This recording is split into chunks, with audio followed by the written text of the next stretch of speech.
Now Allah subhanahu wa ta'ala is addressing a problem that was at the time of Rasulullah sallallahu alayhi wa sallam, and that problem continues and shall continue right up to the end. What is the problem? Sometimes we learn something, we learn it wrong, and we do it wrong, and we continue doing it wrong. For generations we keep on teaching our children that which is wrong. And then there comes a time when someone says, hang on guys, have you thought about what you're doing? You know, I give you a simple example. Culture is something very good.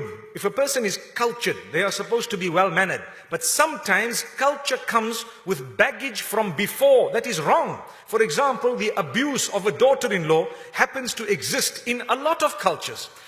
A lot of cultures think that when a son gets married, that's a maid that has come into the house and she must take charge and do absolutely everything, and then we can sit back, relax and dish out instructions no matter who we are. That is a dirty, unacceptable culture. It is filthy and we need to get rid of it. But the sad reality, we are so comfortable in it that when someone tells us that, look, this woman has a right, she is also a queen of the home, she has the right to her own abode, etc., we tend to say, no way.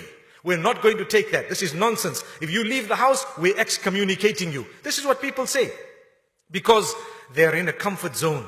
It is very important to fulfill family rights and family ties and to serve your parents and to serve your in-laws. But it has to happen with mutual respect and with understanding, with happiness.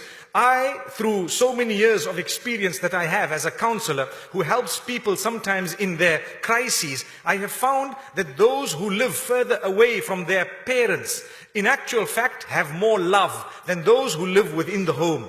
And this has happened in most cases. So if you were to help your children to actually live in an apartment across the road or somewhere in the suburb, in another part of the suburb or in another part of the city or somewhere else, perhaps the love that you will have may be much more than if you were to be in the same home throughout, dishing instructions to one another and perhaps trampling on the toes of one another because you are independent people who think independently, and you're trying after so many years to force this person to come into your rule when that really does not happen.